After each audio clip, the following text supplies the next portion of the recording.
tem que pensar vascainidades, um tipo de crítica que ela consiga ser é, feita de cima para baixo, né? Observando os agentes aí de cima para baixo. Tem que ser vertical nesse sentido, porque ela vai mostrar como que da diretoria até os jogadores a gente vai encontrar uma série de situações que desfavorecem o Vasco. O Pedrinho não pode, como recentemente fez, falar que o Vasco está entre as 8 potências atuais da principal competição. O Vasco não está no G8. O Vasco, um dia, né, desse, do ano de 2025, no mês desse do ano de 2025, pode vir a estar entre os oito primeiros ali, as 8 potências da liga principal, que é o Campeonato Brasileiro. Só que vai ter que fazer muito por isso. Vai precisar de uma soma de construção, né, de competências absurda, extensa, longa e complexa. O Vasco não vai ser o Vasco que já foi e que poderia estar sendo enquanto potência, da água pro vinho do dia pra noite, só porque o Pedrinho acredita nisso. Porque na cabeça dele tem essa escrita, foi feita essa leitura de que o Vasco está entre os 8 primeiros times mais fortes da liga principal. O Vasco vai ter que brigar entre as 16, que certamente vão brigar, porque certamente nós vamos ter as que vão cair de fato. Mas está brigando pelas 16 posições que cria a permanência nesta liga, está abaixo da linha da crítica. E isso aí vai ficando muito elucidado na cabeça de uma série de vascaínos aí, Cruz Maltinos. Então, quando o Pedrinho fala que ele tem, né, que ele tem certeza absoluta que o Vasco está entre os 8 primeiros, ele está gerando uma sensação na cabeça do comandante técnico de que com certeza nós vamos ocupar essa posição, não importa o que se faça agora, não importa nem sequer os erros que ele já começou a cometer nas suas convicções aí, na sua intuição enquanto comandante de uma equipe de futebol profissional, nosso Fábio Carilli. E aí, certamente ele vai retransmitir essa confiança plena e absoluta para, né, compartilhar com os jogadores. Isso vai virar uma máxima. As pessoas vão parar de observar que elas cometem erros assim gigantescos em todos os setores ali da equipe. Toda, né, o elenco todo, não é só a equipe principal. A gente não está falando de um time que conseguiu ganhar não, fazer gol, ganhar pontos na primeira etapa da Sul-Americana, né? Conseguiu passar por 2 etapas da Copa do Brasil. Um time que vai conseguir brigar até determinado ponto nas Copas. E vai fazer isso porque precisa. Parece que estão, né? Isso também é vertical. Parece que estão priorizando as Copas no sentido de ganho de receita, né? Tentar lucrar o máximo possível nas etapas das Copas. Enquanto isso, a gente vai assim fazendo um uso perigoso assim das rodadas, né? A gente vai participando das rodadas de maneira perigosa, as primeiras rodadas do Campeonato Brasileiro, que vão determinar o primeiro esquadrão ali, né? E o último esquadrão ali, a primeira parte da tabela, a segunda parte da tabela e o descenso, a inglória, vão determinar dentro do primeiro turno, segundo turno. É muito interessante a gente fracionar assim, o campeonato, observar o tamanho do risco que o Vasco é capaz de se colocar. Essa essa tentativa de obter receitas, de ganhar uma grana nas Copas, pode se tornar tudo que se ganha lá pode se tornar nada comparado ao tamanho do prejuízo que pode ser cair para Série B de novo, né? Então, assim, o prejuízo é muito maior, muito maior. O risco é muito grande.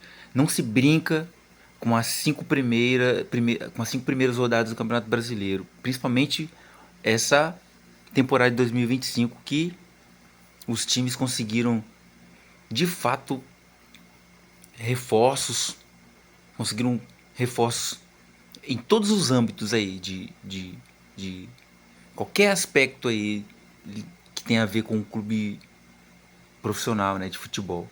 Tudo. Eles geram receitas, eles obtêm lucros, eles conseguem fazer boas vendas de ativos, conseguem manter determinados ativos, conseguem trazer ativos. A base sempre é muito bem negociada. Então, o Vasco por vezes anda na contramão de tudo isso que a gente falou até agora. Assim. Gosta de viver à mercê assim, de situações. Gosta de viver na margem do risco, né? Ali gosta de correr riscos. Mas a gente fala assim que gosta porque a gente vê que nas escolhas que se faz né? Dá para observar isso. Muita coisa é colocada de maneira incisiva e não consegue confirmar isso de fato, né? Principalmente ali na, na voz da diretoria, né? Da presidência do Vasco, com relação aos mandos de campo, né? Ou a tentativa de reconstruir o clássico entre Vasco e Flamengo lá no São Januário, com torcida única, o real e verdadeiro caldeirão, hostil futebolisticamente, né? Não é hostil porque as pessoas sofreram violências. Elas são provocadas dentro das 4 linhas do futebol, dentro do que é permitido, né? Porque existe um regulamento, inclusive, para tudo isso, né? Coisas piores acontecem no futebol aí internacional e nenhuma federação, confederação dá conta de lidar com esses problemas. Agora, o Vasco não consegue traçar uma ação, uma fala, uma ideia que que demonstre o tamanho da importância de conseguir mandar nos seus jogos dentro da sua casa, novamente, contra seus principais adversários, né? Então, a gente tem um, um presidente, né, uma diretoria que não consegue confirmar as coisas que levanta, né, sobre uma possível representatividade do Vasco ainda, né, em determinar que as suas vontades sejam atendidas, né? Tipo, ter o São Januário como seu palco, independente de qual coadjuvante vai estar por lá, ou nem coadjuvante, né? Mas quem vai estar ali protagonizando a contrapartida, né? Quem vai ser o nosso adversário, quem vai nos enfrentar dentro do nosso palco, São Januário. Não é uma viagem, né? É pensar de maneira minuciosa sobre como a opinião e a tomada de decisão dos nossos comandantes Cruz Maltinos, vascaínos, interfere, assim. E aí eu tô fazendo esse vídeo aqui na, na cara dura, né? Na cara dura, assim, de frente, porque é preciso, né, que os vascaínos, Cruz Maltinos, consigam ter um nível de diálogo mais aberto, assim. O Pedrinho acreditar que a gente já está entre as as 8 primeiras potências, reverbera no técnico. Ele não vai conseguir reconhecer uma série de tomadas de decisões erradas dele, principalmente das últimas duas partidas que a gente, nas últimas duas partidas que a gente esteve defendendo nosso escudo, nossas pretensões, tomadas de decisões daquele 3-3 tenebroso lá no Peru, e a tomada de decisão com relação a um time, suposto time B / misto, catado e sabe lá mais o que, fez com que a gente estivesse novamente sendo habitado por sentimentos sei lá, os piores sentimentos, assim, do fraquejo, da queda, né? da catástrofe, do desastre, sei lá, da inglória, sacou? Da indignidade, coisas assim. As coisas que eles fazem dentro do campo reverberam dentro do nosso ser enquanto torcedor. Não é não? É ou não é? Hã? Não reverbera não? O que você está acreditando no quê? Que times melhores que o Corinthians, porque o Corinthians de fato vai estar tentando entrar no G8, com certeza boa parte do campeonato Corinthians vai estar brigando para estar ali entre os 8 primeiros, com certeza. Eles mostraram isso. Existe algum nível de organização ali.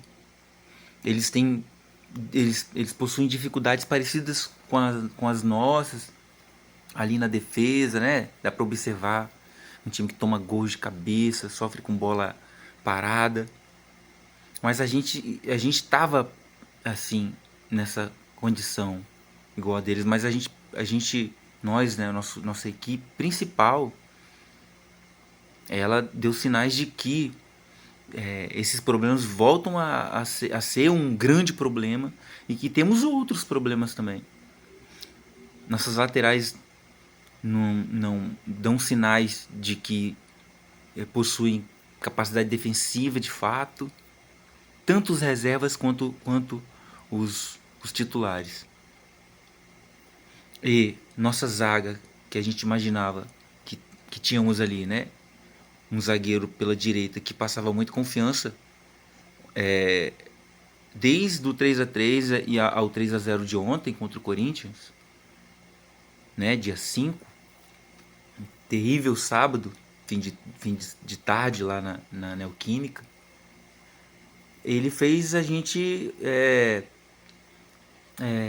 pensar sobre a atuação do Léo Pinheiro, né? O Léo Pelé, que caía às vezes assim, numa jogada que a gente acreditava que ele estava inteiro, que ele ia estar bem posicionado. De repente você sofrer demais assim no seu setor, né, de trabalho, ali na zaga,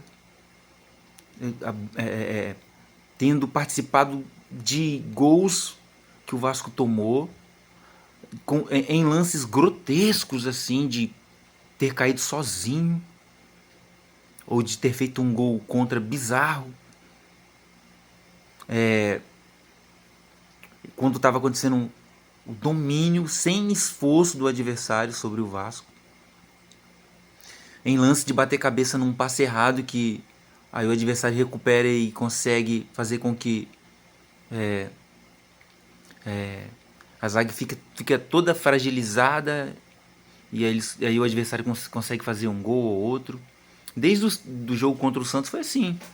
Uma falha da defesa e gol do Santos. Aquele dia a gente conseguiu virar. Deve ter alguns motivos aí que influenciaram para aquilo ali, para que a gente tivesse aquela reação ali de virada. E aí o que? Foi o Carille, foi uma tomada de decisão coletiva mesmo, né, da equipe, foi o talento individual de algum jogador. O talento individual não foi suficiente contra os peruanos, né? Então, não dá pra ficar contando só com talento individual não, porque a gente vai ter erro coletivo à solta e erros individuais acontecendo. Então, o João Vitor ter fraquejado nessa sequência de jogos, em 3 jogos, ele ter participado de vários erros que culminaram em gols contra nosso patrimônio, contra nossas pretensões, ocasionando muito desespero. Ele ter participado disso aí nos fez lembrar de um passado recente, né? A gente passava aperto na, na, na esquerda da zaga. É complicado. Então, 15 minutinhos aqui de prosa com vocês vascaínos, cruzmaltinos, vascainidades, para a gente trazer assim um pouco desses pensamentos. Não são vagos. Pô, eu fico pensando cada cada minuto assim do dia.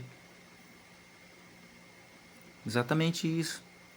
Então aí eu comecei a gravar esses vídeos assim vertical, né, de tete a tete, para a gente pensar nessas coisas aí, as coisas que o comandante diz lá, vai perpassando até chegar na base, né, que é o elenco, que é o time. Esses caras não podem se achar já suficiente, eles não são suficientes ainda. São tomadas de decisões que vão ajudar a construir muito mais produtividade e a partir daí alguns resultados que vão gerar que vão gerar outros resultados. É um campeonato brasileiro muito extenso, muito longo, mas passa rápido. E ainda tem mais 2 Copas para jogar, né? Então, pensar que esse time aí pode competir, esse time B misto barra catado do Vasco, vai garantir pontos para a gente não cair no primeiro turno. Não é exagero isso, mas estar ali tendo que fazer uma campanha de campeão para poder escapar do rebaixamento. Isso não pode ser um tipo de emoção que o Vasco seja capaz, tão somente isso, de oferecer pra gente. Não dá para ter que ficar aqui, ó, com isso aqui, ó, nas costas. A cruz de Malta ela foi feita para estar no peito, não nas costas. E é isso aí, o recado é isso aí. 17 minutos de prosa aí, um dedão de prosa, 3 dedos de prosa, uma xicarazinha de café. E foi inclusive o que eu tomei para poder vir aqui bater esse papo aqui. Então, é isso aí. Além disso, é preciso pensar em outras coisas, outras possibilidades de uma elucidação, uma crítica que perpasse por todo mundo. Não dá para se achar suficiente ainda. Tem que ser feito muita coisa. E pode ser que uma das coisas a ser feita é se desfazer desse comando técnico, caso ele já não tenha percebido isso, né? Que é insuficiente. Ou caso a equipe já não esteja percebendo isso, que tem ali um comando técnico insuficiente. De repente a diretoria também já percebeu, não sei. É preciso que as coisas sejam elucidadas assim, colocadas pra gente. Me parece que é uma unanimidade, assim, já tem uma galera que vê o Carille ali insuficiente, repito, para fazer o Vasco protagonizar qualquer nível aí de qualquer, sei lá, de satisfação para a torcida. Até mais, saudações Cruz Maltinas aí e bom final de domingo.